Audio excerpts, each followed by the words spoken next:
Hi everyone, I'm Christine Haba. I'm the Executive Director for Big Brothers Big Sisters. We're so glad you're here.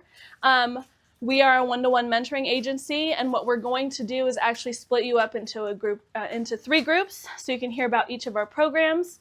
As you're going up to your first space, please take a look at our wall. This is our why, as Michelle just said. These are our matches. This is them doing things in the community, and our youth are better prepared for their lives and for success because they have another strong adult mentor in their lives. I'm going to talk to you a little bit about our community-based program, which is the one that most people in our community know about. That also includes our Bigs with Badges program. That's kind of the umbrella. It's part of our community-based program, but we launched that this last spring where we are pairing members of GIPD who are volunteering as community-based bigs. That's just kind of a supplemental thing to our community-based program to help kind of change that narrative with law enforcement and families and things like that. We did match our first big with badge probably about 2 months ago. They're off and running. I know Chief Denny is also in the process of applying and doing that. And so we're really excited about that program. As Christine said, we create one-on-one mentoring relationships that unlock the potential inside every youth that we serve.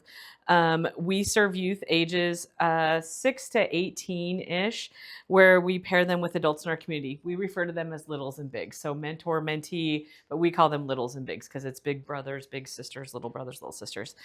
We focus on building trust through adventures and shared experiences and focusing on the overall well-being of every youth and the families that we serve. As you saw on the wall out there, if you didn't get a chance to look at the pictures, what they do is our matches meet 2 to 4 times a month for 1 to 2 hours a week. Ideally, we'd love for them to meet once a week for about an hour, but life, and we're flexible and we get it. Sometimes it's every other week. What we don't want it is to just be like a once a month, I see him and I'm gone, that kind of thing, because that doesn't have as much impact as we would like. We always get asked the questions, what activities can we do? I always tell families, as long as it's legal, safe, and the big and the parents both approve, they can do it. So if they want to go hunting, can they go hunting? Yes, as long as the little has passed the hunter safeties course and the big has participated in that as well, because we want them to be safe, they can do that. We've had a little who graduated last year who got his first deer, his first goose, his first turkey, and his first duck with his big as a hunting experience, because that's what the little really wanted to do, and that's what they did. So everyone asks and we do that. Some of our latest activities, people always ask what they can do. Pickleball is really popular right now. We have a pickleball paddle set that our matches have been using and checking out, going to a movie, grabbing a cup of coffee, going for a drive, hunting, window shopping, getting your nails done, going to the zoo, playing catch, running errands, anything like that. This rec room is available for all of our youth. Actually, our whole office is. If you look around, we have art supplies. We've got a switch. We've got cornhole. We've got foosball. There is so many things that they can come here and hang out and do as well. We also provide a monthly activity for all of our matches to do together where we get everybody together.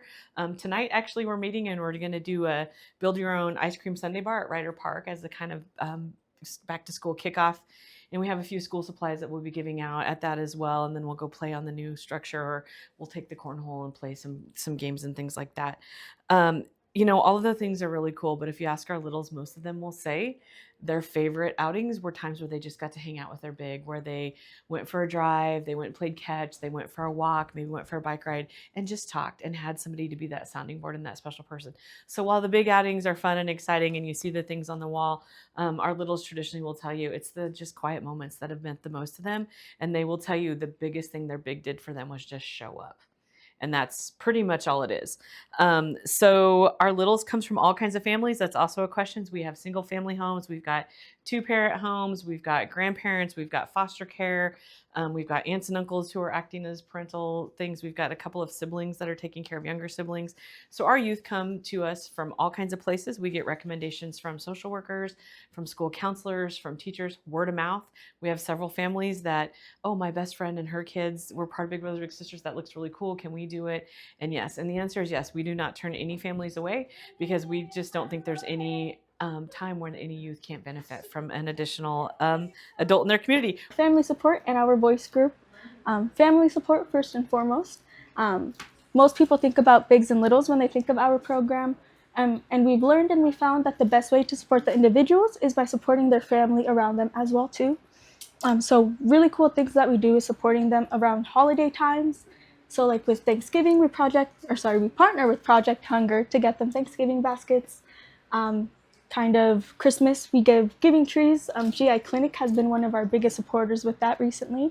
And so we are able to get Christmas gifts for their whole families. Not Christmas, school starting up right now. We're actually having ice cream social later tonight where we'll be giving out school supplies for all our littles and their families as well too. But really cool things that we do, not just during holiday times, but we like supporting everyone through their day-to-day lives as well too. So we like meeting them where they're at. Like I mentioned earlier, I am the enrollment specialist. So a really cool thing I was able to do recently throughout one of my interviews is we identified a need in a family that was living in a home with unsecured weapons. And we were able to partner with GIPD to get them gun locks free of cost for the whole family to make the environment safer for both the youth and the adults in the home. Other things that we do is kind of going to team meetings, school conferences, parent-teacher conferences. If the parent needs that support in talking to a teacher, or if the youth needs that support in having their parent talks with the teachers, we're there to support them. We also like going to team meetings with like juvenile justice system, foster families, and all that stuff to be an extra person at the table to talk to the youth and advocate for their needs as well too. And a very cool thing about this room specifically, this is where every Sunday we have a group called Voice that meets on Sundays 5 to 7. It's a group of middle school and high school youth. They have pictures of our last year's cohorts on the wall back there. But they meet here, they talk about just kind of life. It's a great way for them to make friends and just kind of find a community of individuals where they feel that they belong to. Really cool thing that they just did in May, they took a DNA test. So we're hoping by sometime later this year, we'll be giving them kind of like heritage kits with podcasts, books, movies, TV shows, and all that stuff so that they could learn a little bit more about where they're from and everything that goes through there. We also like giving them dinner when they come. So I know like really cool, they just tried like Tutti Frutti, I think it was, like a cool kind of like, how do I say that in English? Snack spot where they can go and get like fun food. So we like getting them like snacks and stuff that they've never tried before to make them feel kind of more at home. And another really cool thing about this room, it is also a space for our matches to come. Here on this table back here, we have a projector. We actually have a really cool like jerry rig setup that we put up right here. It projects a movie or TV show or game, whatever, to that wall. And then our matches can sit and kind of just have fun and play together. And then if you see kind of like on the board right there, we also have our group norms for our voice program and our bigs that are a part of the program as well too. So it's a little bit kind of like their personal touch to the room so that they know that this is their space. Other really cool thing is those kind of two stuffed animals that you see there, the little dinosaur and the alligator. They're weighted. So some of our youth, sometimes if they're having a bad day, they can come and just hang out and kind of it's a space for them to de-stress and kind of just know that this is a safe space for them. So the enrollment process, firstly, we like doing inquiries where I meet with a potential volunteer to kind of go over all the expectations, all of our policies, kind of like what being matched looks like. It normally takes 15 to 20 minutes. Sometimes we do those here in our office, actually in this very room. Otherwise, I'm more than happy to go to like lunch over at their work, meet them at a coffee shop, meet them on a weekend, anytime that works best for them. I'm very flexible. After that, they will get an application and they do a background check. So if everything comes up good there, we do reference checks with them during that stage of the process too. Then we do well, then we do an interview, and then after that, normally they're able to be matched if they are accepted into that. We ask for a minimum commitment of 12 months, but it can be up until the little turns 18 or they graduate from high school. So depending on their age. Oh, it's 4 hours a month for one time a week or every other week one time.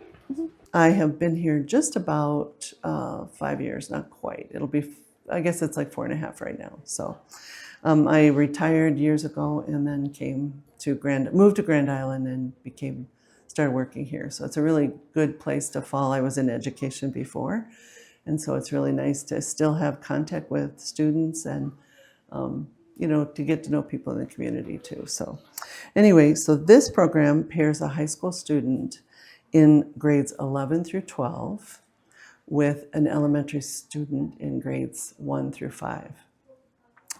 The big and little spend about 30 to 40 minutes together each week. And we do it based on their schedules. We make sure we check in with teachers, social workers at the elementary schools, and then the high school bigs give us their schedule, and we try to find a time that works for them. So they usually go over 1 day a week. They play games, they do different activities, things like that. So currently we have elementary students in almost every elementary school, with the exception of 1 or 2 currently. Our bigs come from Grand Island High School, Central Catholic. I always want to say Central City because we do have bigs there too. And we even get some homeschooled students from time to time who volunteer. So we have littles also in Central City and in Wood River. And we have bigs from those high schools as well. Let's see, make sure I remember everything I'm supposed to say. So basically our job is we provide a bag of materials. We do assessments on each of the big and the little before they start becoming bigs and littles. And so we know a lot about their interests, things that they like to do, things that they don't like to do. So in our bags, we stuff those with things that we know that the little and the big both like to do. And we try to match them based on their interests as well. If you have somebody who's very active, who likes to just run and play, you don't want to put them with somebody who just likes to do art. So we kind of make sure that we match them appropriately. And anyway, then we develop these large bags and we send those with the big. Well, actually, they stay at the school and the big just picks it up as soon as they get there. And then they have a full bag of activities, things to do with the littles. We have found that it improves attendance in the littles, and especially in those students that really hate to come to school in the first place. They often will make sure they come on that day. No excuses, because they want to see their big. So we've also found that it does help with not just attendance, but also just interest in academics in general. Social workers and counselors, teachers all give us nice compliments about the fact that it helps that student so much. So anyway, so if you're interested in referring littles, you can just refer them to us and we'll send out an application to the parent and make a contact. And we do an information meeting to talk to them about the program so they know what it is before they commit to putting their child in our program. So